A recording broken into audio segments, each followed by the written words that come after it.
Statements ఎవరికి కావాలి? నిత్యం ఇన్ని సంఘటనలు. హోమ్ మినిస్టర్ గారు పక్క నియోజకవర్గం తీసుకుంటే యలమంచిలిలో ఏటికొప్పాకలో మననే చూసాం. 4 సంవత్సరాల చిన్నారి 4 ఏళ్ల బాలిక మీద లైంగిక దాడి జరిగింది. ఎంత దారుణం! ఏమైనా స్పందించారా హోమ్ మినిస్టర్ గారు అని నేను అడుగుతూ ఉన్నాను.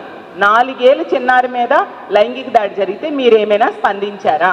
వాళ్ళ కుటుంబానికి ఒక భరోసా ఇవ్వడం కానీ, ధైర్యం చెప్పడం కానీ, ఒక ఆర్థిక సాయం చేయడం కానీ ఏమైనా చేశారా?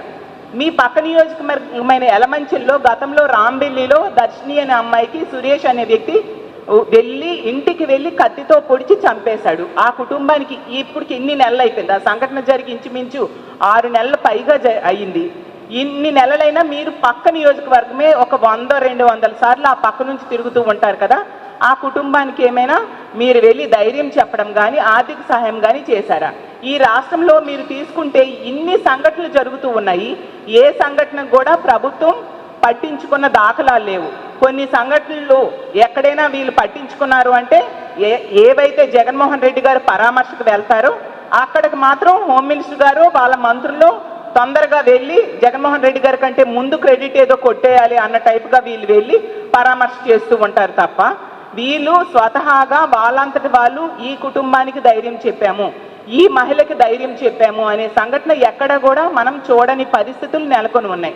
అంటే ఎంతసేపు రాజకీయాలు చేయడం, లేదా ఇసుక లెక్కర్ వీటిల్లో ఎలా సంపాదించాలి అని ఆలోచించడం, లేదా పదవుల కోసం ప్రాకులాటలు, సీఎం పదవి, డిప్యూటీ సీఎం పదవి కావాలి అనుకుంటూ కోట్లాడుకోవడం, వీటి మీద కనబరుస్తున్న శ్రద్ధ మహిళల మాన ప్రాణాల రక్షణ కోసం మీరు చూపెట్టట్లేదు అనేది క్లియర్గా తేటతెల్లమైపోయింది.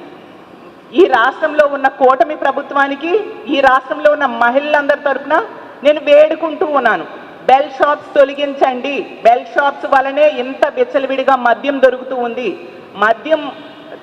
మద్యం అమ్మకాల్ని తగ్గించండి. లేకపోతే ఖచ్చితంగా బెల్ షాప్స్ దగ్గరికి వెళ్ళి మా వైఎస్ఆర్ కాంగ్రెస్ పార్టీ తరఫున, మహిళల తరఫున మేమందరము కలిసి బెల్ షాప్స్ మేమే ధ్వంసం చేసే పరిస్థితి రానున్న రోజుల్లో మీరు చూస్తారు. ఎందుకంటే మహిళలు ఈరోజు ఇంట్లో ఉన్నా భయపడిపోతున్నారు, బయటికి వెళ్ళాలంటే భయపడుతున్నారు, స్కూల్కి వెళ్ళాలంటే భయపడుతున్నారు. ఎంత దారుణమైన సంఘటనలు జరుగుతూ ఉన్న ప్రభుత్వంలో ఎటువంటి చలనము లేదు. అసలు మహిళల రక్షణ కోసం ఒక దిశ లాంటి వ్యవస్థ ఎక్కడుంది? గతంలో జగన్మోహన్ రెడ్డి గారి పాలనలో దిశ యాప్ ఉండేది, దిశ పోలీస్ స్టేషన్స్ ఉండేవి.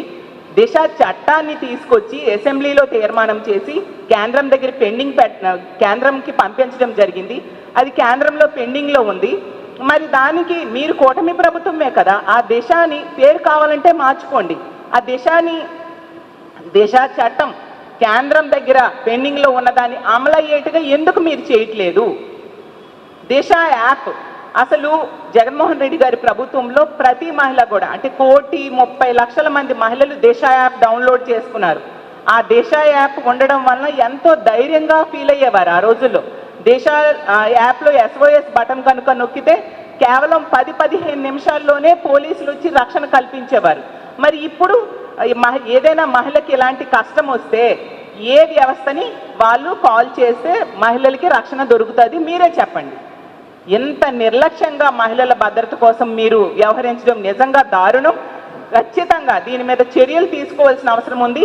ఇన్ని వరుస సంఘటనలు జరుగుతున్నాయి. హోమ్ మినిస్టర్ గారు నివాసం ఉంటున్న జిల్లా, హోమ్ మినిస్టర్ గారు సొంత జిల్లాలో, ముఖ్యమంత్రి గారి సొంత జిల్లాలో జరుగుతూ ఉన్నాయి. అలాగే డిప్యూటీ సీఎం గారి సొంత నియోజకవర్గంలో జరుగుతున్నాయి. ప్రతి జిల్లాలో జరుగుతూ ఉన్నా కూడా ఎటువంటి చలనం కూడా ఈ ప్రభుత్వానికి కనిపించటం లేదు. ఎటువంటి చలనం లేని పరిస్థితి మనం చూస్తూ ఉన్నాము. కాబట్టి ఎప్పటికైనా కళ్ళు తెరిచి మహిళల రక్షణ మీద దృష్టి పెట్టాల్సిందిగా కోరుతూ ఉన్నాను. ఇలాంటి ఉదాసీన వైఖరి కనుక మీరు అమలు చేస్తూ ఉంటే రానున్న రోజుల్లో దీనికి మీరు మూల్యం చెల్లించుకోవాల్సి వస్తుందని కూటమి ప్రభుత్వాన్ని హెచ్చరిస్తూ తక్షణమే బెల్ షాప్స్ తొలగించాలని డిమాండ్ చేస్తూ, ఇలాంటి సంఘటనలు జరిగినప్పుడు ఈ కుటుంబాలకి ఈ ప్రభుత్వం రక్షణ ఇవ్వాలి, అలాగే భద్రత ఇవ్వాలి, అలాగే ఆర్థిక భరోసా ఇవ్వాల్సిందిగా కూడా మేము డిమాండ్ చేస్తూ సెలవు తీసుకుంటూ ఉన్నాను. ఈరోజు జరిగిన సంఘటనలు ఏమైనా పరామర్శించారండి? ఎంతవరకు నేను అదే అడుగుతున్నానండి. హోమ్ మినిస్టర్ గారు ఇన్ని సంఘటనలు జరుగుతున్నాయి, రోజుకి 50-60 సంఘటనలు జరుగుతున్నాయని మన అసెంబ్లీలోనే చెప్పడం జరిగింది. అంటే గంటకు 2-3 సంఘటనలు మహిళల మీద దాడులు కానీ, అత్యాచారాలు కానీ, హత్యలు కానీ జరుగుతున్నాయి. మీ అసలు పార్టీ నుంచి ఎవరైనా వెళ్ళారా? మా పార్టీ నుంచి చాలా సంఘటనలకు మేము వెళ్తూ ఉన్నామండి. మేము వెళ్ళినప్పుడే వాళ్ళకి చలనం ఉంటుంది తప్ప వాళ్ళు ఏ విషయంలో కూడా వాళ్ళు వెళ్ళి ఆ కుటుంబాన్ని పరామర్శించడం కానీ ఆర్థిక భరోసా ఇవ్వడం కానీ ఎక్కడా జరగలేదు. జగన్మోహన్ రెడ్డి గారు ఆ రోజు గుంటూరు ప్రభుత్వ హాస్పిటల్కి వెళ్తున్నారు అని చెప్పేసి వాళ్ళు ముందు వెళ్ళడానికి ప్రయత్నించడం ప్రతి దగ్గర కూడా, ఈవెన్ ఎందుకు అక్కడ రాంబిల్లిలో కూడా మా పార్టీ వెళ్ళింది. చాలా సంఘటనల్లో మా పార్టీయే వెళ్ళి ఆ కుటుంబాలకు పరామర్శ చేయడం, ధైర్యం ఇవ్వడం, ఆర్థిక సహాయం చేయడం మా పార్టీ చేసింది. మేము ప్రతిపక్షంలో ఉన్నాం కానీ ప్రజలు నమ్మి వీళ్ళకి ఓట్లు వేశారు, ఇన్ని సీట్స్ ఇచ్చారు. మరి వాళ్ళు ఏంటి, వాళ్ళ బాధ్యత ఏంటి, వాళ్ళ బాధ్యత ఎంతవరకు నెరవేరుస్తున్నారు? ఎంతసేపు స్టేట్మెంట్స్ ఎవరికి కావాలండి? మాట్లాడితే పిఆర్ఓతో ఒక స్టేట్మెంట్, ఈ భీమిలీ సంఘటనకు కూడా పిఆర్ఓతో ఒక స్టేట్మెంట్, కఠిన చర్యలు తీసుకుంటాం. ఏవా కఠిన చర్యలు? ఎందుకు పెదగంటేడలో 3-4 నెలల క్రితం ఒక ప్రేమోన్మాది ఒక అమ్మాయి మీద దాడి చేశాడు, ఇన్ని నెలలైంది, అతను ఈ రోజు కూడా ప్రభుత్వం పట్టుకోలేకపోయింది. హోమ్ మినిస్టర్ ఇదే జిల్లాలో నివాసం ఉంటున్నారు కదా, మరి కనీసం దాడి చేసిన నిందితుడిని కూడా పట్టుకోలేనంత అసమర్థ ప్రభుత్వం నడుస్తుందా ఈ రాష్ట్రంలో అని నేను అడుగుతున్నాను. అంత దారుణమైన సంఘటనలు జరుగుతున్నాయి.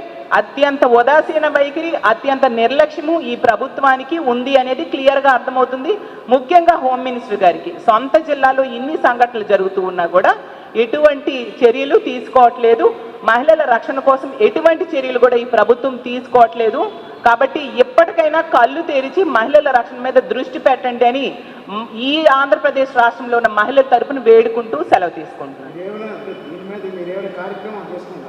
ఖచ్చితంగా చేస్తామండి. రానున్న రోజుల్లో ఈ బెల్ షాప్స్ కనుక తొలగించకపోతే, ఎందుకంటే గతంలో బెల్ షాప్స్ అనేవి జగన్మోహన్ రెడ్డి గారి ప్రభుత్వంలో ఉండేవి కాదు. ఈ రోజు 50,000కి పైగా బెల్ షాప్స్ ఉన్నాయి. మాట్లాడితే వీళ్ళు చెప్తూ ఉన్నారు బెల్ షాప్స్ దొరికితే 5 లక్షలు ఫైన్ వేస్తామంటున్నారు.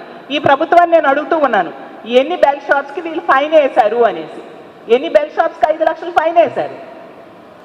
మద్యం విచ్చలవిడిగా ఏటీఎంలా ఎనీ టైం మద్యంలా ఈ రాష్ట్రంలో మద్యం దొరుకుతూ ఉండే పరిస్థితి.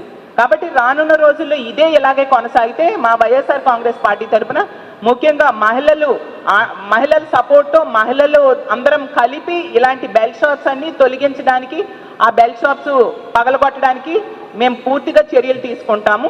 కాబట్టి ప్రభుత్వం ఎప్పటికైనా కళ్ళు తెరిచి, ఇంత నమ్మి మహిళలందరూ ఓట్లు వేశారు, అలాగే తీసుకుంటే మహిళలకి ఎన్నో పథకాలు ఇస్తామన్నారు, సూపర్ 6లు సూపర్ 7లు అంటూ ఇన్ని పథకాలు మహిళలకి ఇస్తామని చెప్పారు. మిమ్మల్ని నమ్మి ఓట్లు వేశారు, ఆ పథకాలు ఏవి అమలు చేయలేదు. ఒక ఉచిత బస్సు అమలు చేయలేదు, తల్లికి వందనము అమలు చేయలేదు, ఇలాగ ఫ్రీ గ్యాస్లో 3 ఇస్తామని చెప్పి ఈ సంవత్సరం తీసుకుంటే ఈ ఆర్థిక సంవత్సరంలో 1 ఇచ్చారు.